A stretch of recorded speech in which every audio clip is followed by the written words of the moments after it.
La reina Victoria abandona el siglo en 1901.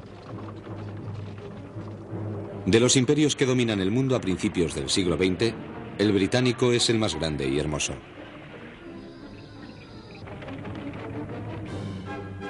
Es un momento de entendimiento cordial con la Francia de Poincaré.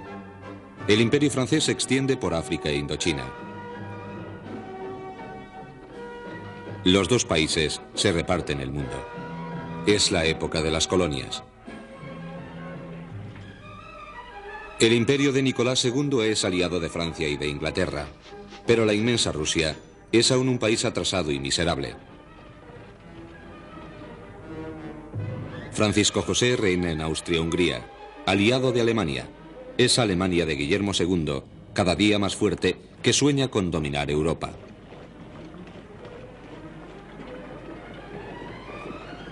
El atentado de Sarajevo va a llevar a estos imperios a la guerra, y con ellos al resto del mundo. Los grandes días del siglo.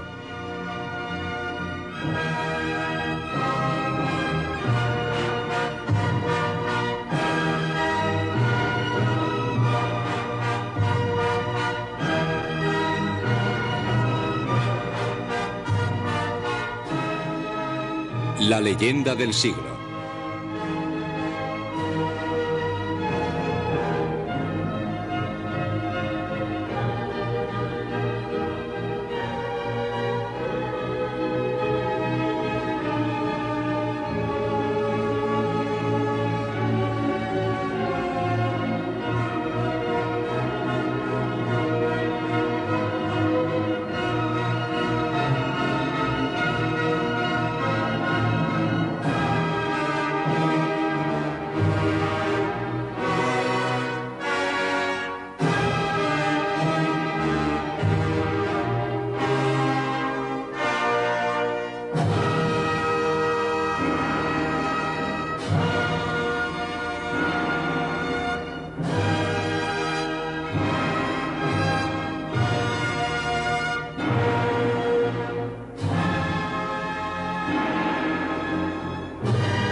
Los grandes días del siglo.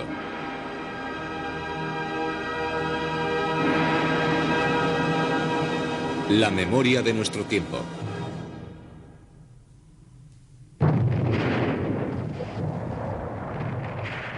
Un bautismo de sangre y cenizas recibe al naciente siglo XX.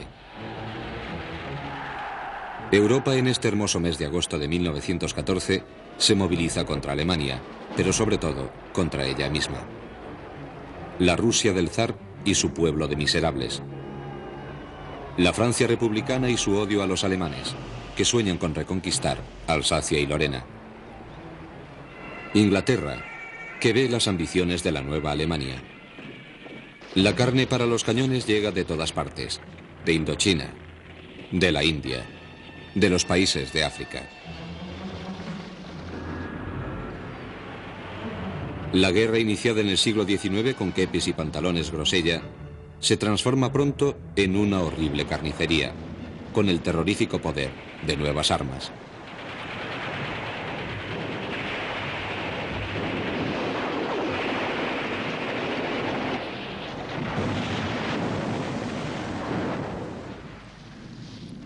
La de 1914-1918 se concibe como una guerra total, tanto por tierra como por mar. América se ve afectada y va a entrar en ella con su industria en pleno desarrollo y sobre todo con su fe en la libertad.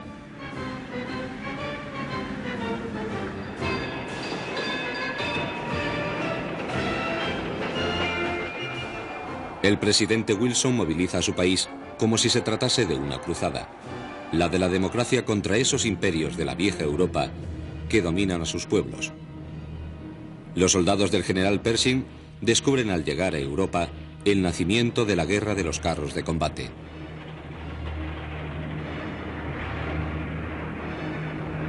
Descubren también los primeros bombardeos aéreos.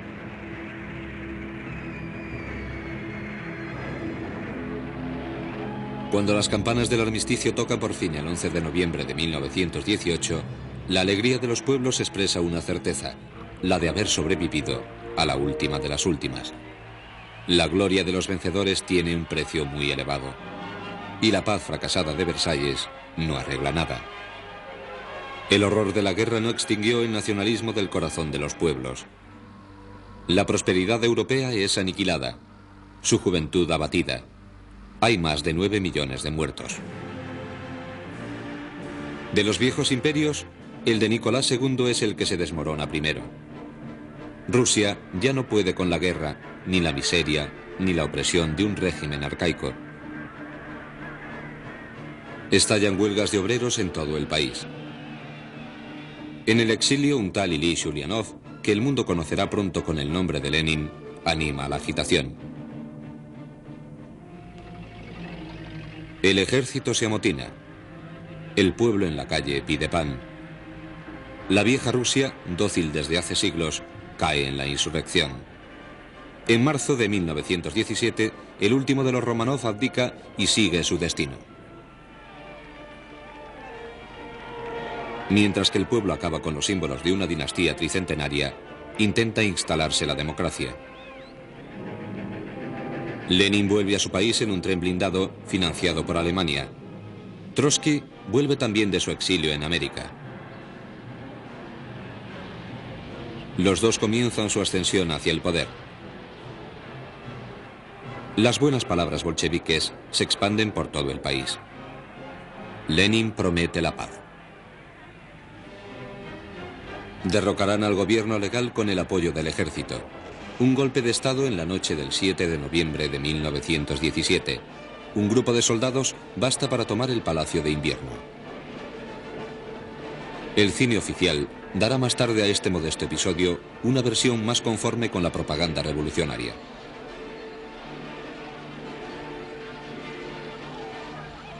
Lenin ha ganado y empieza a poner en práctica el sueño de su vida: construir un mundo nuevo. El triunfo de la Revolución rusa provoca una conmoción considerable en todo el mundo.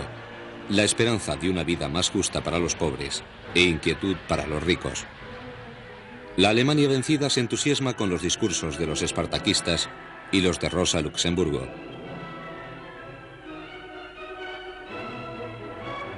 La República de Weimar se salva por poco de la revolución del ejército. En Italia aparece Benito Mussolini, militante socialista que en 1919 había creado los Fascio. Los militantes se consideran socialistas y nacionalistas. En un país en crisis revolucionaria, los fascistas no permiten que se hagan huelgas. Realmente en Italia el báculo del poder está por recoger. Bastará con que Mussolini en 1922 se dirija a Roma en un desfile ridículo para que el rey Víctor Manuel lo nombre jefe de gobierno.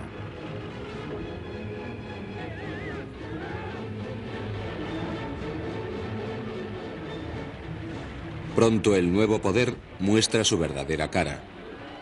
Los militantes comunistas son perseguidos. Los partidos suprimidos. Es abolida la libertad de prensa. El terror conquista Italia. En 1925, Mussolini se convierte en el duce, el guía. Se enrola a la población desde muy joven. El órgano supremo del gobierno es el Gran Consejo Fascista. Realmente Mussolini gobierna solo e instala la dictadura. Mussolini sueña con darle a Italia la grandeza de la Roma antigua.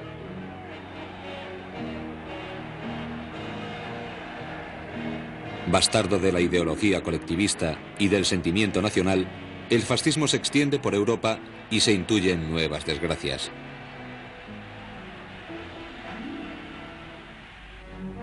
La Alemania humillada busca chivos expiatorios. Los comunistas sueñan con una república obrera. El país espera la voz que le diga que aún tienen un futuro. Esta voz será la de un iluminado insignificante, Adolf Hitler. Hitler escribió un libro, Mi lucha, donde transmite todo su pensamiento. explica que los culpables de la derrota de 1918 son los judíos y demuestra la superioridad de la raza germánica. En un país sin timón, su fama va en aumento. Lejos de estos inquietantes sobresaltos, América vive los años locos.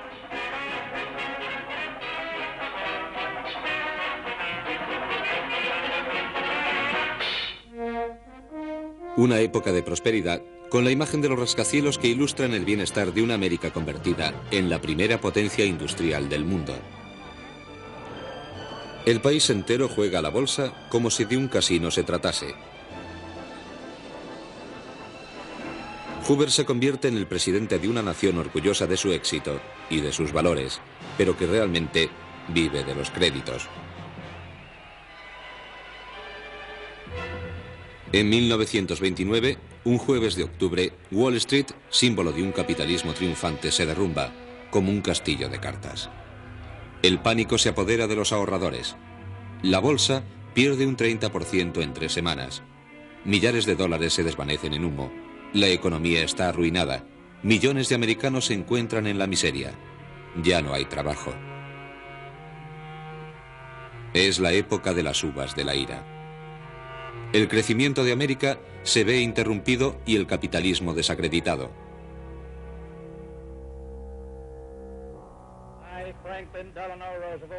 En 1932, Roosevelt es elegido presidente. Inventa el New Deal, que consiste en la intervención del Estado que poco a poco va a reanimar la economía americana. Pero la crisis atraviesa el Atlántico y alcanza una Europa aún muy frágil. Las consecuencias políticas de la miseria y el paro son desastrosas. En este invierno de 1931-32 hay 6 millones de parados en Alemania. Resulta fácil para los agitadores comunistas y los aprendices de dictadores, autores de milagros. Entre la peste y el cólera, la industria alemana elige un ganador: Hitler, antes que los rojos.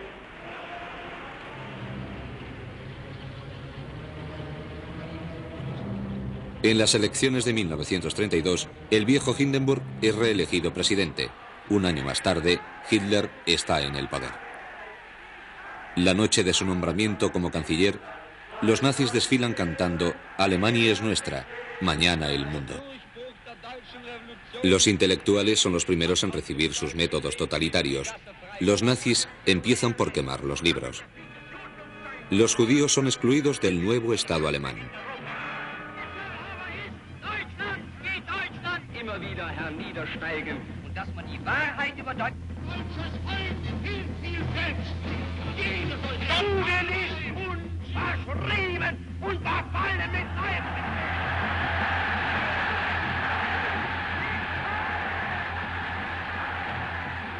La dictadura nazi está instalada. Ya nada los parará. El pueblo alemán en general la aprueba. Vuelve el bienestar y la economía se levanta. De todas formas, los que se atreven a oponerse conocen pronto los métodos totalitarios del nuevo régimen.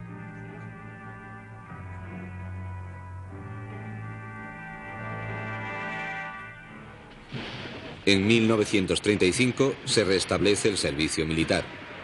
En menos de un año, Alemania viola otra vez el Tratado de Versalles y ocupa Renania. Francia e Inglaterra no reaccionan.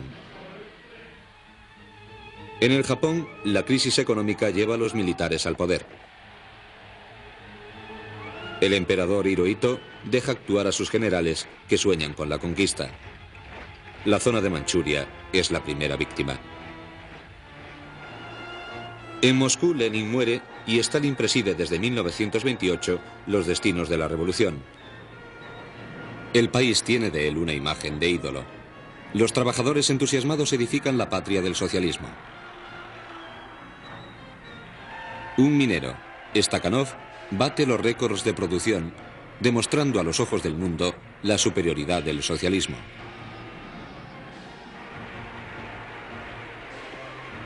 La agricultura se moderniza y se desarrolla. El país entero aprende a leer y a escribir.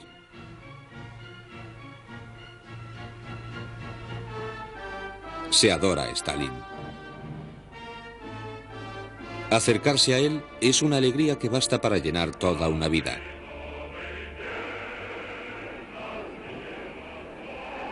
Los comunistas de todo el mundo se enorgullecen de llevar el hermoso nombre staliniano.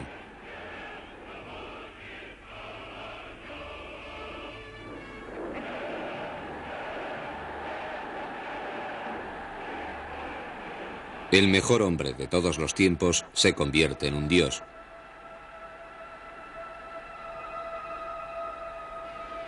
Stalin encarna la revolución.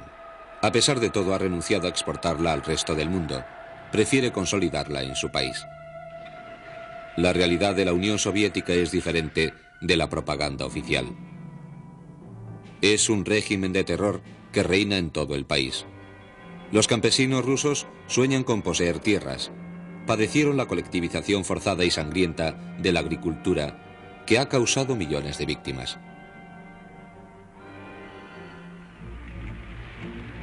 ...1934... La crisis alcanza también a Francia. El régimen parlamentario es criticado violentamente por las ligas nacionalistas. La amenaza fascista lleva a que los socialistas y los comunistas se unan. Es el Frente Popular.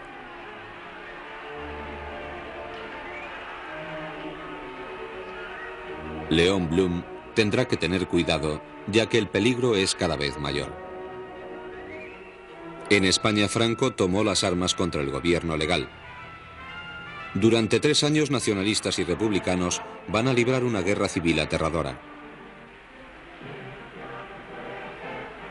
La guerra de España es a la vez un campo de batalla de las ideologías que se enfrentan en Europa, el campo de experimentación de las nuevas armas y el último ensayo antes del conflicto general.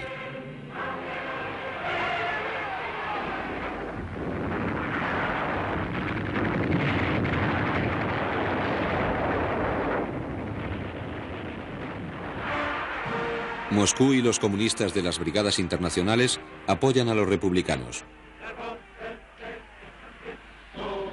Alemania envía como ayuda a las tropas de Franco la Legión Cóndor, unidad de élite de un ejército cada día más amenazador.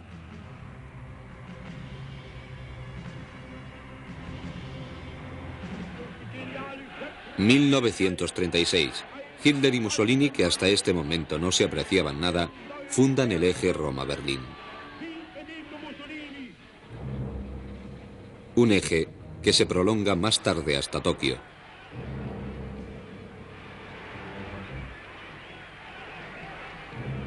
Alemania y Japón firman el pacto anticominter contra el comunismo. Al mismo tiempo, Hitler acaba con el aislamiento diplomático. 1937. El temible ejército japonés invade la China de Chiang Kai-shek. La indignación se centra de nuevo en el Pacífico y se convertirá en bombardeos sin distinguir objetivos civiles y militares.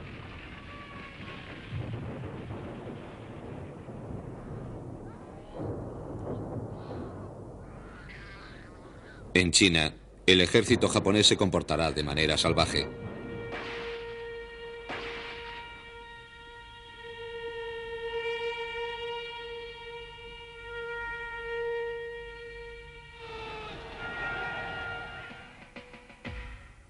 Hitler decide dar un paso más para constituir el Gran Reich. El 12 de marzo de 1938, el ejército alemán entra en Austria. 6 meses más tarde, en Múnich, el Führer dicta su ley. Francia e Inglaterra, que piensan salvar la paz, aceptan la desmembración de Checoslovaquia. Hitler ha ganado otra vez su partida de póker. Las democracias se preocupan, pero las protestas son oratorias. Roosevelt intenta convencer a la opinión americana de que hay que prepararse para la guerra. The security of 90% of the population of the world is being jeopardized by the remaining 10%, who are threatening a breakdown of all international order and law. 14 de marzo de 1939. Hitler responde con la fuerza a la debilidad y a las prórrogas. 6 meses después de la declaración de Múnich, Checoslovaquia cae bajo el dominio alemán. El 23 de agosto de 1939, Stalin asesta la última estocada a las democracias. La Alemania nazi y la Unión Soviética firman un pacto de no agresión. Una cláusula secreta prevé que los dos países se repartan lo que quede de Polonia. Molotov es el ministro soviético de Asuntos Exteriores.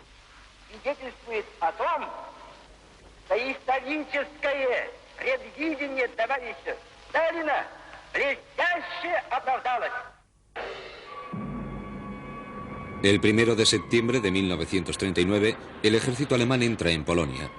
El país no tiene ninguna fuerza de defensa ante los ataques combinados de los carros de combate y de la aviación. La desgraciada Polonia es aplastada en pocos días. Hitler está entusiasmado. Todo parece tan fácil. Soldados rusos y alemanes confraternizan. Esta vez es la guerra. Pero Francia no cree que sea real. El ejército piensa que está preparado. En realidad, lleva una guerra de retraso. La fuerza mecánica alemana se abre camino por Sedan y acaba con la fuerza militar francesa en un mes.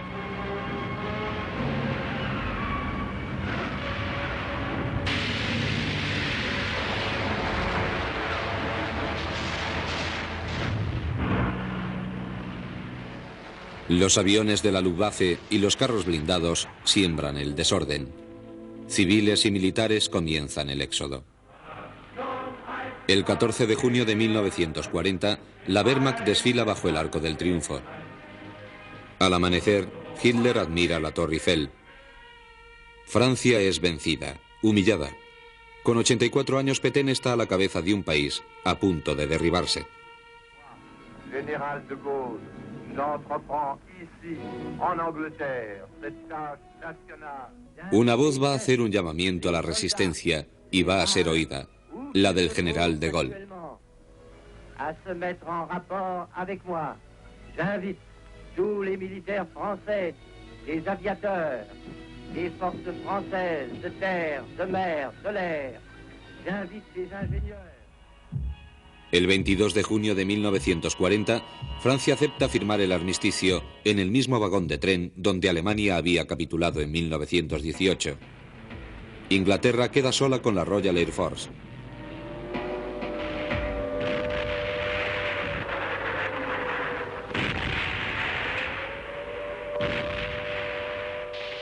En el cielo del Reino Unido, la batalla durará 3 meses.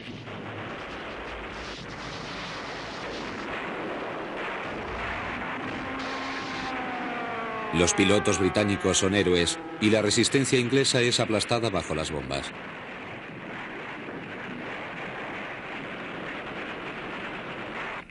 Churchill, el viejo león, da su primer revés a la Alemania nazi. Pero ¿qué importa? Hitler olvida a Inglaterra y decide acabar con Stalin para conquistar este espacio vital que tenía destinado al pueblo alemán. El 22 de junio de 1941, la Wehrmacht entra en la Unión Soviética.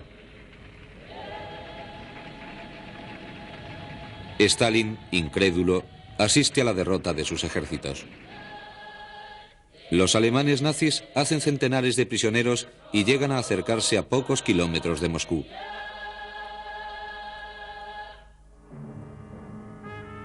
Casi toda Europa está en manos de los nazis. La barbarie reina en las ruinas de la civilización europea.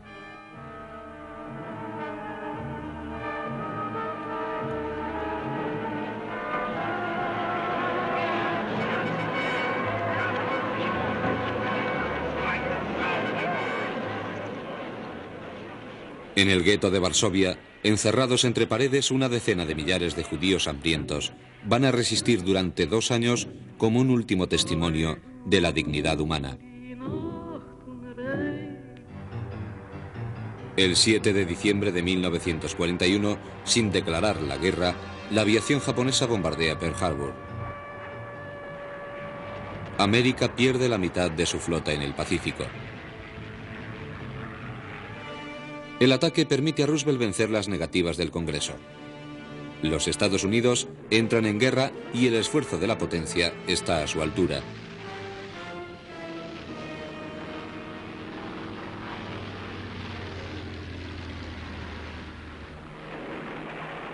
La US Navy toma su revancha solo 6 meses después de Pearl Harbor.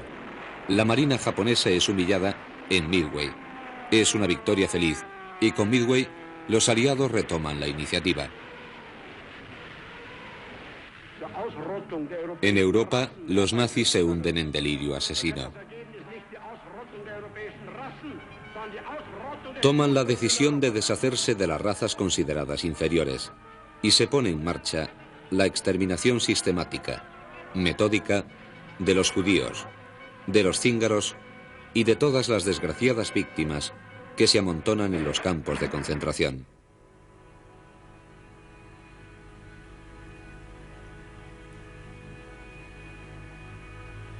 La organización del genocidio no dejará de perfeccionarse.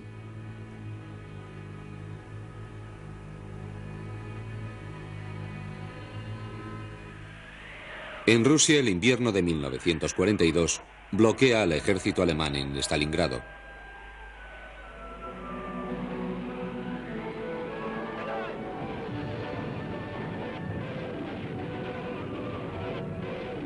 La ciudad resiste desde hace 6 meses, hasta que en febrero de 1943, la Wehrmacht, agotada, capitula, atrapada en una emboscada del Ejército Rojo. Stalin en su ciudad acaba con el mito del ejército alemán invencible. En Inglaterra, el general Eisenhower inspecciona el mejor ejército jamás formado.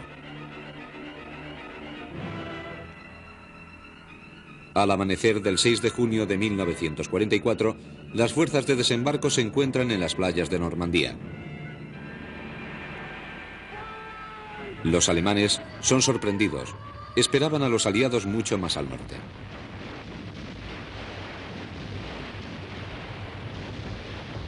La batalla es difícil, pero el desembarco es un éxito. Los aliados retoman posiciones en el continente. 3 meses más tarde, el 25 de agosto, París es liberado por los hombres del general Leclerc.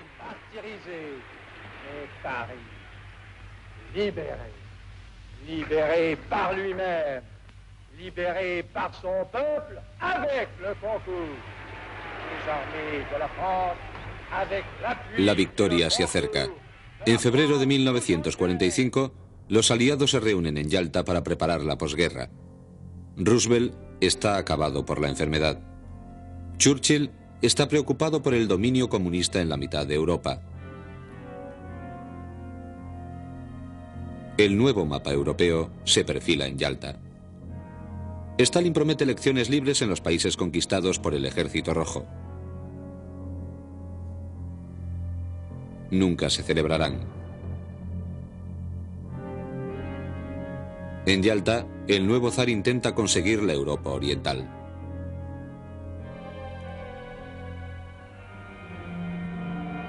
Es el crepúsculo de las dictaduras fascistas. Mussolini es colgado de un gancho de carnicero. En las ruinas de Berlín, Hitler envía niños al combate para defender lo que queda de la capital del Reich, que tenía 1000 años de antigüedad.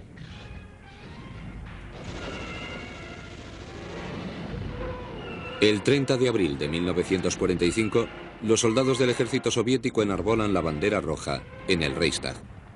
Berlín capitula el 2 de mayo. Hitler se suicida en su búnker. Los aliados lo sabían o lo sospechaban. Se encuentran con lo inimaginable.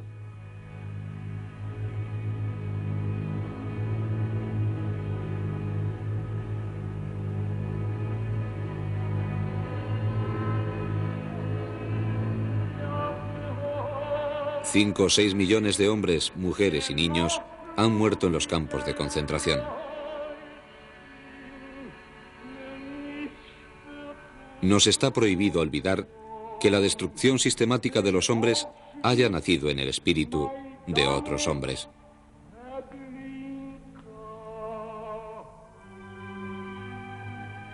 El 8 de mayo de 1945, en el cuartel general de las fuerzas soviéticas, el mariscal Keitel firma la capitulación alemana sin condiciones. Pero América aún no ha acabado con Japón. El imperio rechaza la derrota. Los kamikazes antes que el deshonor.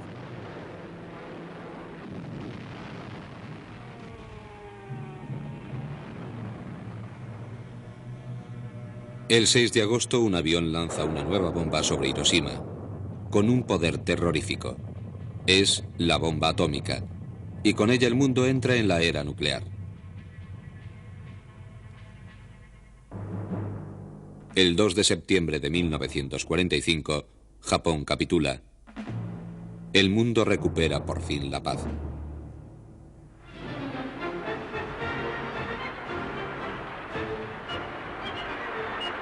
Con la victoria, América se convierte en una superpotencia. En cuanto a Europa, acaba de librarse en ella su segunda guerra civil en medio siglo. Es el principio de su declive o de su unidad. Los ingleses abandonan Palestina. Los supervivientes del Holocausto vuelven a la tierra de sus antepasados el 14 de mayo de 1948. Ben Gurión proclama el nacimiento del Estado de Israel.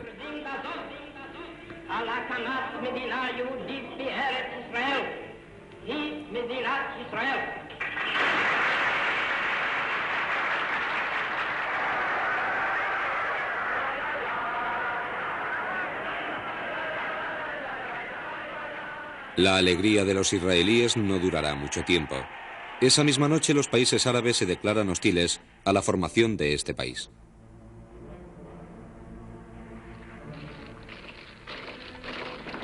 Es la guerra, la primera de una larga serie.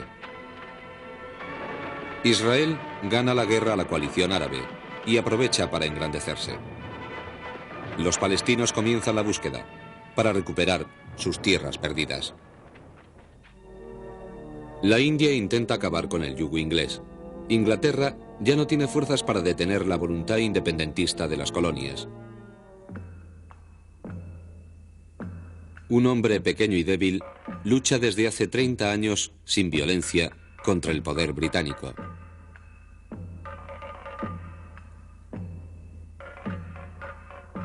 Gandhi llama a sus compatriotas para que día a día desobedezcan al orden civil.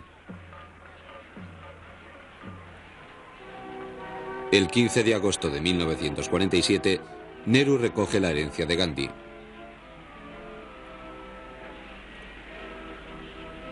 La India se independiza y Nehru se convierte en el mascarón de proa del naciente tercer mundo.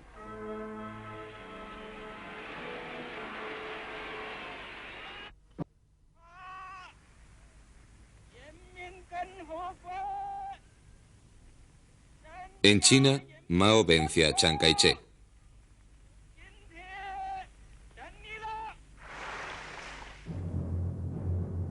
El Partido Comunista se refuerza con 500.000 de hombres y salda cuentas pendientes con los antiguos propietarios.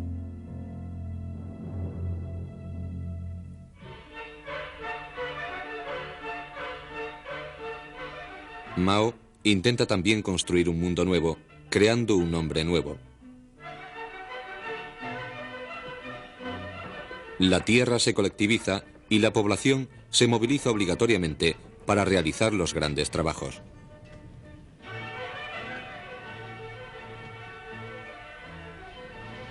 El hermano mayor soviético ayuda dando consejos al comunismo chino. Moscú y Pekín, hombro con hombro. La familia comunista ha provocado ya millones de víctimas, aunque en este momento el comunismo parece ser el futuro de Europa.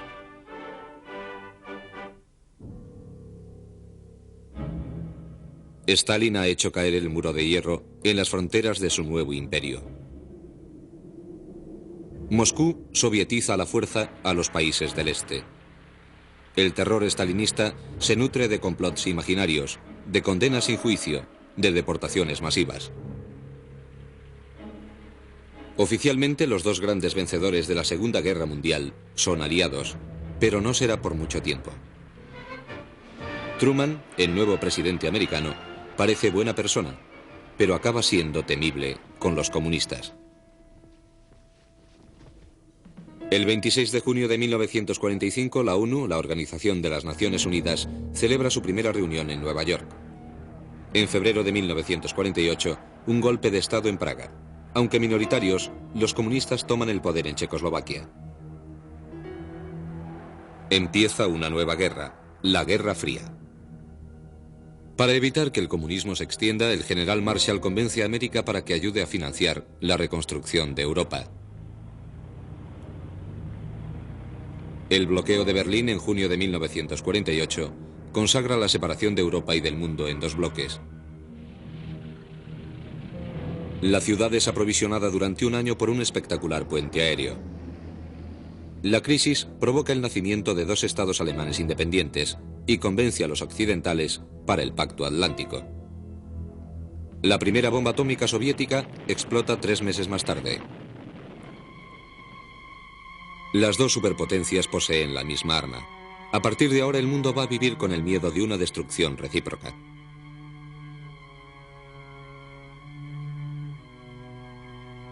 El 25 de junio de 1950, Corea del Norte comunista invade Corea del Sur, aliada de los Estados Unidos. MacArthur y el ejército americano intervienen. Es el primer conflicto de la Guerra Fría.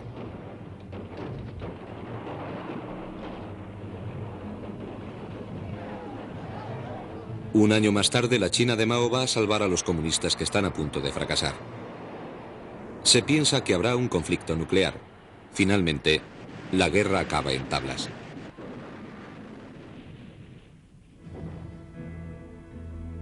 En Indochina, el conflicto entre Francia y el Vietcong de Ho Chi Minh se eterniza.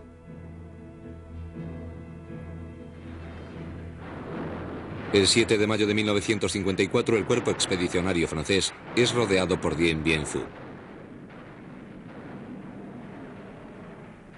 Es el fin de la presencia francesa en Indochina. Pierre Mendes, ante el fracaso con las tropas indochinas, decide firmar la paz en julio del mismo año. 1955. Los nuevos estados nacidos de la descolonización se encuentran en Bantoeng. El chino Chou Enlai, el indio Nehru y el egipcio Nasser son las estrellas de la conferencia y quieren la independencia sin contar con los dos bloques.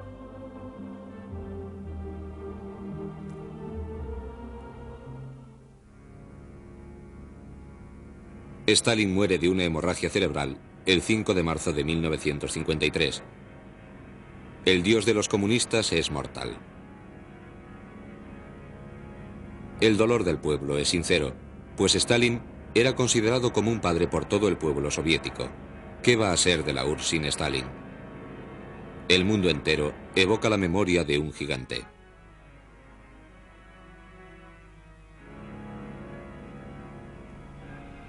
Tres años más tarde, Nikita Khrushchev, jefe del Kremlin, desenmascara al tirano.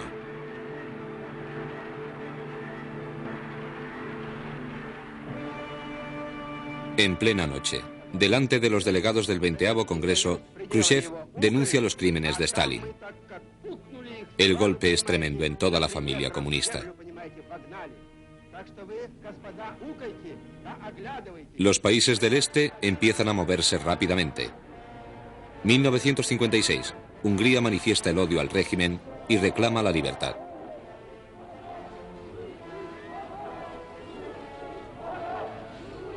Al amanecer, después de una noche de motines, los primeros carros de combate soviéticos cruzan el Danubio. El gentío coge las armas en los cuarteles. Empieza una horrible batalla en las calles de Budapest. El Kremlin persigue a los dirigentes estalinistas y retira sus carros. En este momento, toda Hungría piensa que ha reconquistado la libertad. El tema del Canal de Suez cambia la atención del mundo. El 26 de julio, el coronel Nasser hace pública la noticia de que el Canal de Suez vuelve a ser egipcio. Inglaterra y Francia intervienen militarmente junto a los israelíes. La operación es un éxito militar, pero es un fracaso diplomático. América condena la intervención, sembrando la discordia y la división en el campo occidental. Moscú no deja pasar la ocasión. En la mañana del 4 de noviembre, centenares de carros entran en Budapest. La insurrección es aplastada. Hungría queda bajo el radio comunista. Hungría ha sido sacrificada en nombre de la coexistencia pacífica. Khrushchev y Eisenhower han puesto los puntos sobre las íes a la Guerra Fría.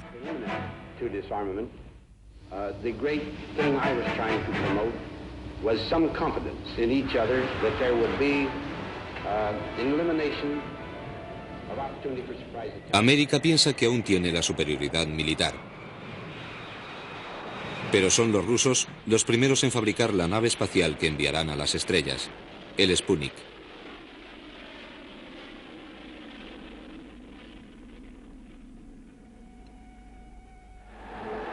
Gagarin encarna una URSS triunfante.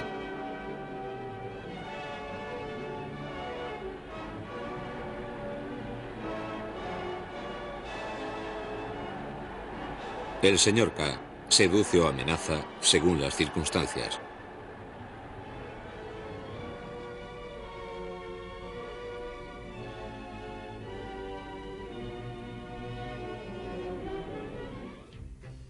El mundo se pone al corriente por medio de la televisión. El encanto y la seducción entran en la Casa Blanca con la elección del presidente Kennedy. América tiene dudas. La sonrisa de su presidente va a darle de nuevo confianza. Kennedy decide que los Estados Unidos sean los primeros en llegar a la Luna.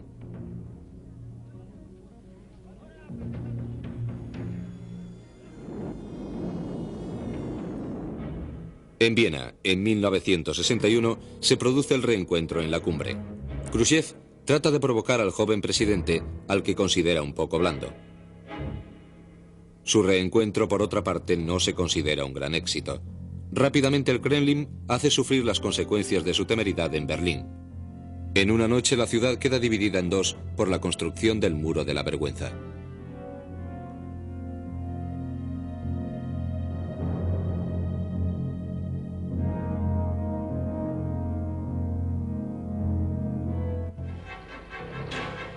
A pocos kilómetros de la costa americana, un comunista, Fidel Castro, ha subido al poder en Cuba.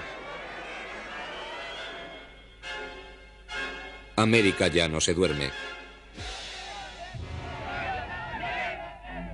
Khrushchev va a intentar jugar una gran partida de póker. En octubre de 1962, América está segura de una cosa. Los rusos han instalado plantas nucleares a sus puertas.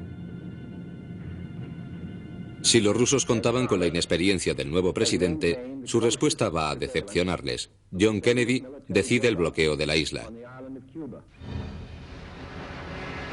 El mundo está al borde de la guerra, pero finalmente el señor K decide desmantelar sus plantas. In view of the Soviet action, it will be the policy of the United States to proceed in developing nuclear weapons to maintain this superior capability for the defense of the free world against any aggressor. El 26 de junio de 1963, el presidente Kennedy va a Berlín para tranquilizar y decir a los europeos que América está y seguirá estando a su lado.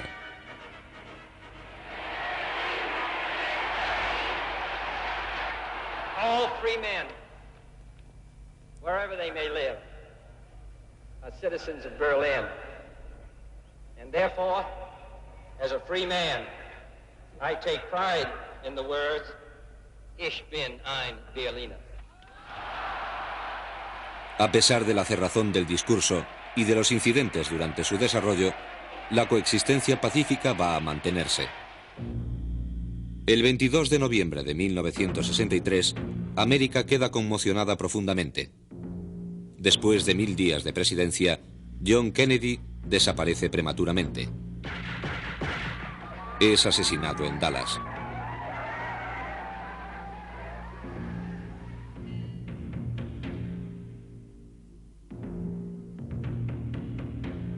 El general de Gaulle está presente en las exequias. El avispero argelino ha llevado al jefe de la Francia Libre a asuntos más importantes. ¿Cree realmente de Gaulle que Francia puede conservar Argelia? Je vous ai compris.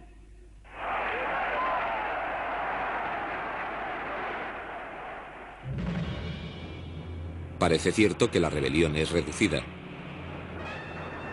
Pero en el gran movimiento de la descolonización, la independencia parece incuestionable. De Gaulle propone la autodeterminación.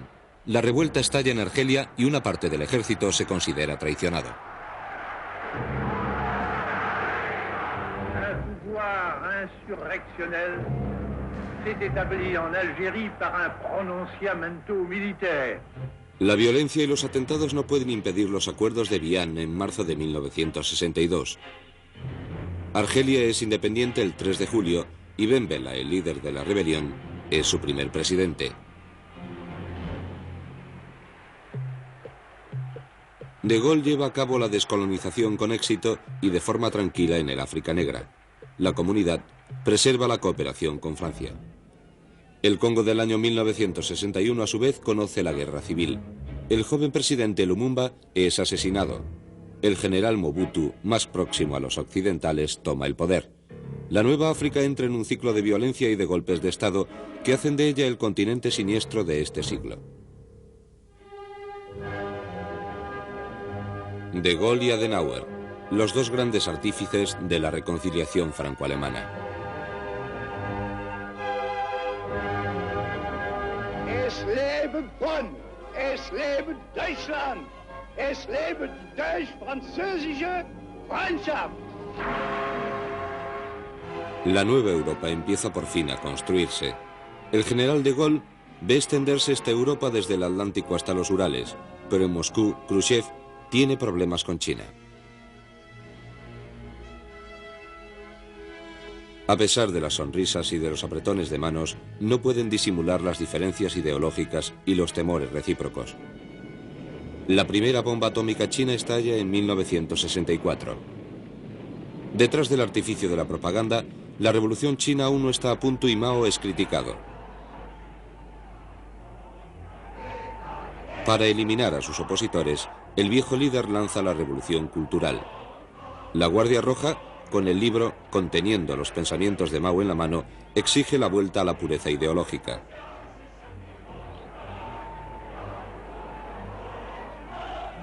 El país empieza a ensombrecerse, cae rápidamente en la anarquía y Mao es obligado a apelar al ejército para llamar al orden.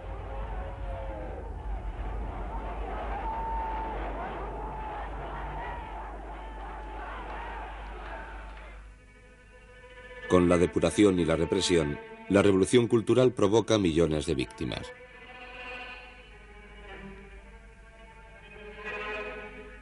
China está al borde de la dictadura militar. El mariscal Lin Piao aparece como el sucesor de Mao. Empieza a acabarse la fosa ideológica con Moscú. Miles de chinos se manifiestan día tras día delante de la embajada soviética. La guerra amenaza a los dos gigantes del comunismo. Che Guevara realiza el viaje a Pekín. El compañero de Castro está de moda en Occidente. Es la época en la que la revolución mundial hace soñar a la juventud y a los intelectuales. Los valores de Occidente son la imagen de América, cuya lucha contra el Vietnam es violentamente contestada. A partir de 1965, Estados Unidos ha llevado la guerra por cuenta propia. En julio, 125.000 infantes de marina llegan a Vietnam. Estados Unidos está en el engranaje. El Estado Mayor reclama todavía más hombres y más material.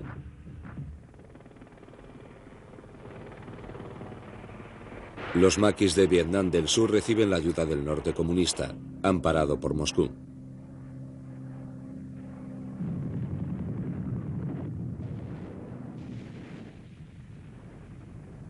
América va a perder su alma en una horrible guerra. En 1967 los americanos son 500.000 y las bombas caen por primera vez sobre Hanoi.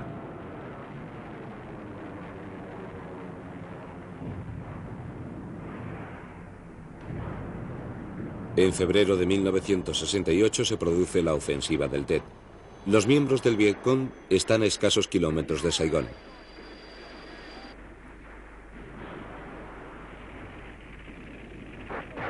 Nada impedirá al norte de Vietnam reforzar su presencia en el sur. América está envuelta en una guerra que suscita la protesta del mundo entero, incluida la de su propia juventud.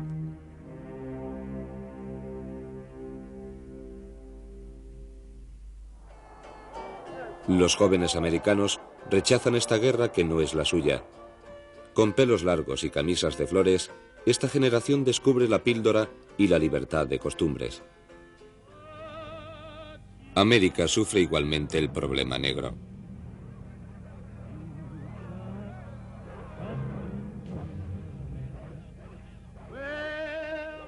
El líder del movimiento de los derechos cívicos, el pastor Luther King, responde con marchas pacíficas a la violencia de las ciudades del sur.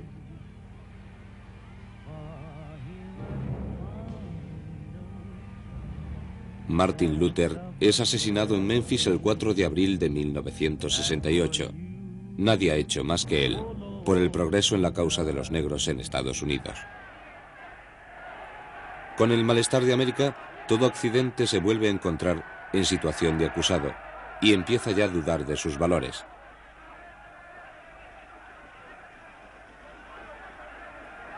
En Japón y en Europa, esta generación de finales de los años 60 sale a la calle y protesta, a veces violentamente, contra el poder, el modo de vida y la cultura burguesa.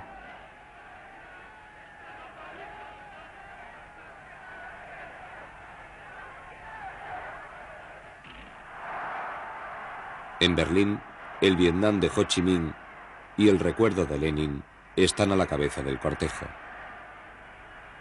En París, en mayo del 68, Mao y Che Guevara hacen soñar a la juventud.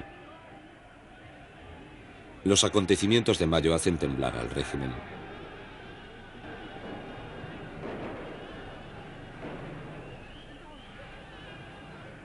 Todo se desarrolla como si libertad y bienestar parecieran haber acabado con la seducción, al lado de estos contestatarios que nunca han conocido cosa semejante y que se aburrían. Esta misma primavera, en Praga, un pueblo que no posee ni lo esencial ni lo superfluo, vuelve a recobrar la esperanza. La primavera de Praga se encarna en un hombre, Alexander Dubček. Al principio Brezhnev, que reina en el Kremlin, se desentiende. Dubček en ese momento cree haber arrancado un poco de libertad al líder soviético.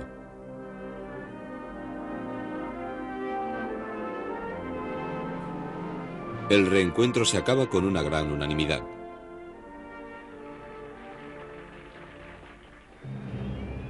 Ilusión.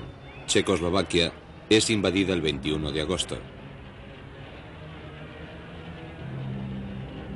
Dubček pide a la población que no oponga ninguna resistencia a los soldados del Pacto de Varsovia.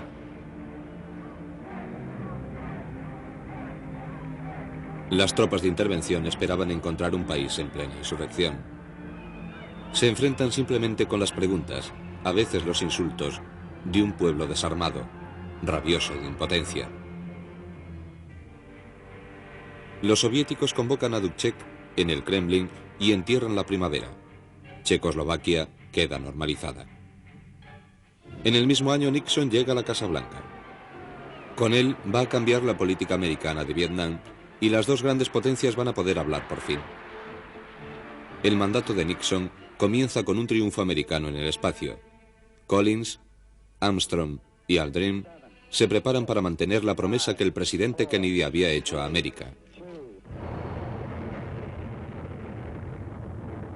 El 16 de julio de 1969, la enorme nave Saturno despega del planeta Tierra. Dirección: la Luna. 5 días más tarde, 500 millones de espectadores ven a Neil Armstrong cumplir la gesta histórica. Al lado de la bandera, los astronautas dejan una placa que dice: «Hemos venido en son de paz, en nombre de toda la humanidad». Nixon quiere la paz también en el Vietnam. En 1972, el presidente americano asombra al mundo realizando el viaje a Pekín.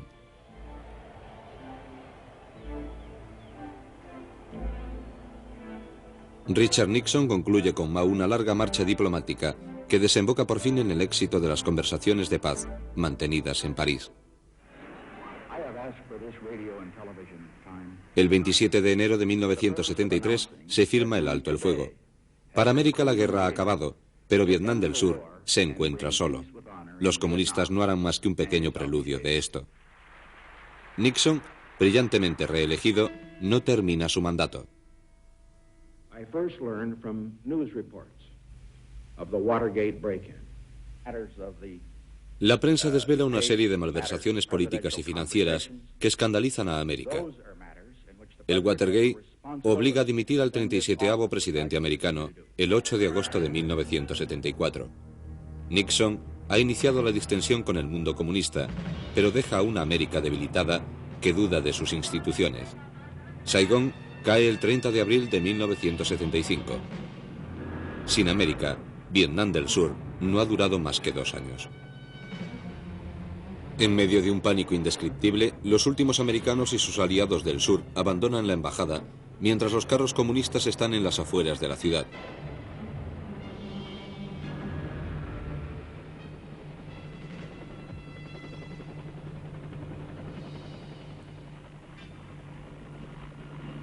Los helicópteros son arrojados al mar, antes que dejarlos abandonados al enemigo.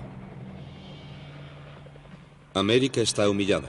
La primera potencia militar occidental ha sido incapaz de vencer a un ejército popular. El gendarme del mundo va a necesitar muchos años para superar este trauma. La creación de Israel ha hecho de los palestinos un pueblo sin tierra y sin patria. El odio de los judíos que nace en estos campos transforma el Oriente Próximo en un polvorín. En 1967 el coronel Nasser conmueve al mundo árabe y despliega su ejército a lo largo del Canal de Suez. El rey de Jordania está de su lado. En Israel, Moshe Dayan, sin esperar la declaración de guerra, lanza sus carros en el desierto y bombardea la aviación egipcia, que ni siquiera ha tenido tiempo de ponerse a cubierto.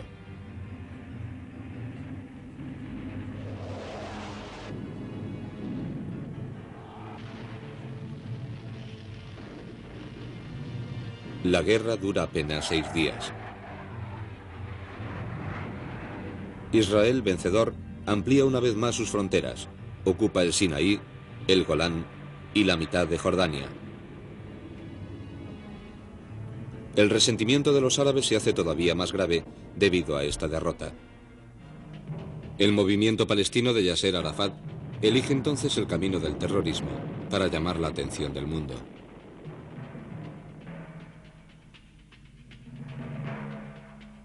El presidente Sadat, que ha sucedido a Nasser, rompe relaciones con la Unión Soviética para aproximarse a los Estados Unidos.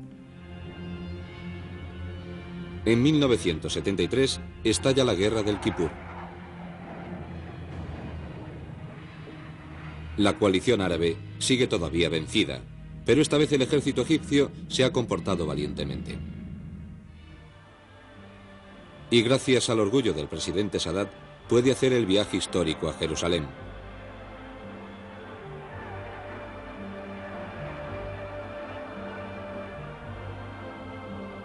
Enseguida se sucede esa imagen sorprendente de un jefe de Estado árabe dirigiendo palabras de paz a los diputados israelíes. Je suis venu vers vous pour que ensemble nous construisions, que nous édifions une paix juste et durable et d'éviter toute effusion de sang. Egipto e Israel firmarán la paz un año más tarde. Irán sufre en esta época una enorme sacudida. El Shah dedica la mayor parte del dinero del petróleo a la modernización acelerada del país y hace callar a sus opositores con la ayuda del ejército y de la policía secreta. El Irán moderno choca contra las masas musulmanas enardecidas por los discursos grabados de un religioso desconocido entonces en Occidente, el ayatolá Jomeini. En enero de 1979, la situación se convierte en incontrolable y el Shah debe abandonar Teherán. Después de haberse refugiado en Francia, Jomeini se prepara para una vuelta triunfal. Le esperan millones de personas.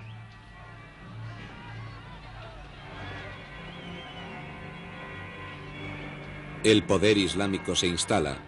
A los excesos del Shah le sucede el fanatismo de los molads. El furor justiciero de Jomeini lleva a Irán a la Edad Media.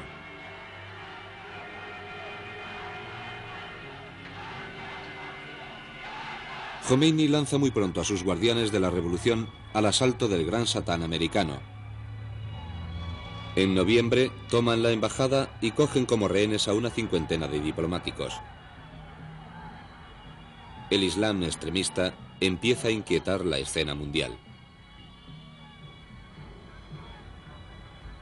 En Irak, Saddam Hussein toma posesión del poder militar y laico. El objetivo es siempre el mismo: la reagrupación y la unidad del mundo árabe. El choque entre Irak e Irán era inevitable. En 1980 estalla la guerra entre los dos países. Va a durar 8 años y cobrarse millones de víctimas. El 26 de diciembre de 1979 se produce la intervención del Kremlin en Afganistán. Brezhnev ha creído poder aprovecharse del debilitamiento de América y de la ingenuidad del presidente Carter. El ejército soviético no sabe todavía que va a tener su propio Vietnam, en Kabul. Brezhnev tiene también problemas con la turbulenta Polonia. En 1980 nace un sindicato llamado Solidaridad. 10 millones de trabajadores se han agrupado detrás de un joven obrero electricista llamado Lech Walesa. Mientras nos movamos, existiremos, nos dice. Polonia sigue moviéndose en esta larga noche de libertades en el este. En agosto de 1980, Solidaridad arranca su derecho a la existencia, pero no por mucho tiempo. A la esperanza le sigue la intervención. El 13 de diciembre de 1981 se proclama el estado de sitio. El general Jaruzelski es ante todo un polaco. Su decisión violentamente contestada, condenada en Occidente, le permite ganar tiempo y evitar la intervención soviética. En este caso será un Brezhnev momificado por la enfermedad quien va a tranquilizar a Moscú. Brezhnev muere en el año 82. En 3 años se suceden Andropov y luego Chernenko. Los viejos miembros del aparato están cansados. La revolución también. En marzo de 1985 toma las riendas un joven, Mikhail Gorbachev.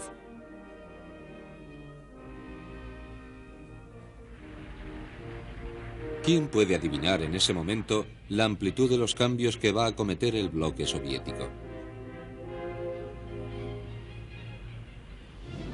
En Estados Unidos, Ronald Reagan, con sus 69 años, desempeña el papel de un anciano. El viejo actor de Hollywood ha conquistado la Casa Blanca con un eslogan: América está de vuelta. Para el liberal Reagan, la URSS es el imperio del mal y el mundo libre tiene que estar fuerte si quiere hacerle frente. América lanza de nuevo la carrera de armamentos e instala sus Pershing en Europa frente a las plataformas soviéticas. La URSS no tiene medios ahora para seguirle. Gorbachev dice, de acuerdo. Los dos hombres van a encontrarse para volver a tratar la distensión y comprometerse con un desarme real. El clima cambia completamente. En Washington se toma la cumbre como una pantomima. El entendimiento sucede a la distensión.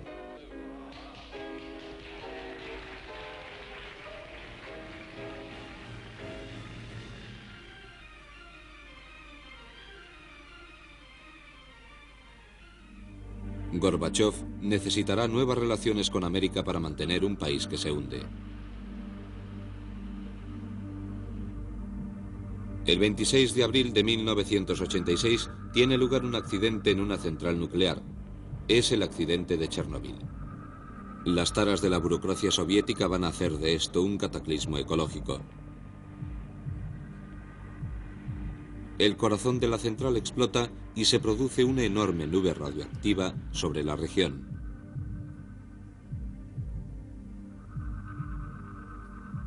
Después del pánico que reina en la zona, los servicios de emergencia no hacen más que cubrir la central de hormigón y evacuar la región. Estos hombres van a morir, pero nadie sabrá el alcance ni cuántas víctimas ha habido realmente en Chernóbil.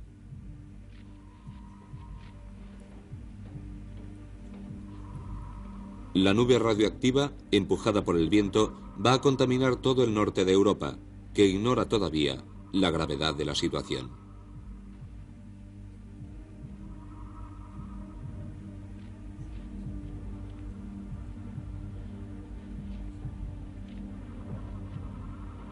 Chernóbil es una muestra ante todo de la negligencia en una sociedad enferma.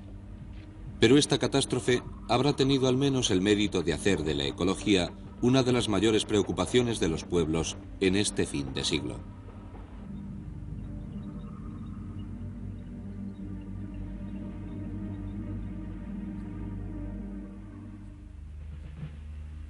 En febrero de 1989 la URSS se retira de Afganistán. Ni como vencedor ni como vencido, pero abrumado por una guerra sin objeto. El ejército soviético ha sido demasiado ambicioso y glotón. Ha engordado demasiado y ya no puede andar.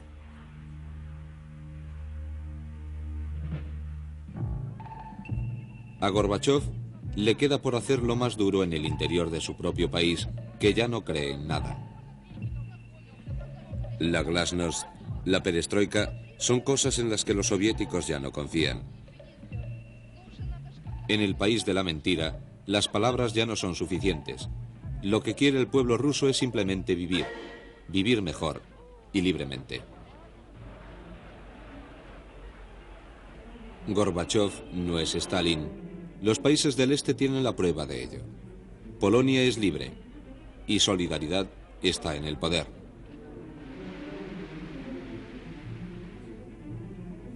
Hungría es libre y los comunistas han desaparecido de las calles de Budapest.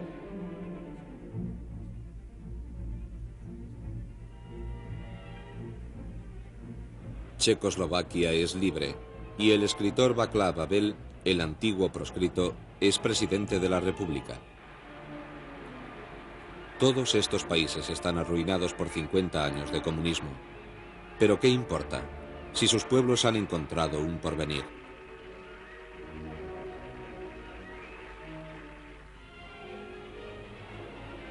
Prácticamente solo China finge creer en las virtudes del socialismo. La juventud china ha intentado, sin embargo, desplazar a los últimos compañeros de Mao, que se agarran al poder.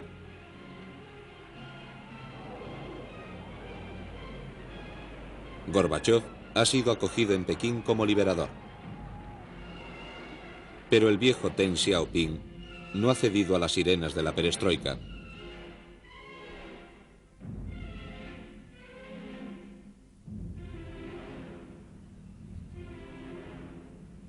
El poder totalitario ha respondido de la única manera que conocía, con los carros de la represión.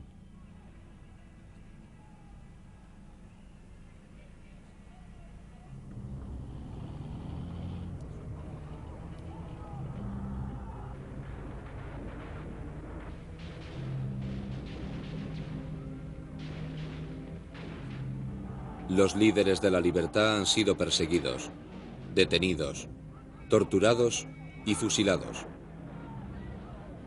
Pero el mundo entero lo ha visto todo y el miedo ha cambiado de campo. El comunismo está muerto y los dirigentes chinos lo saben. China aparece hoy como un islote anacrónico. ¿Por cuánto tiempo?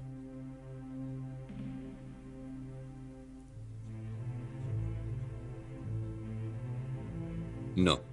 Decididamente, Gorbachov no es Stalin. El más horroroso símbolo de la Europa dividida ha caído también una tarde de noviembre y las dos Alemanias se han reagrupado.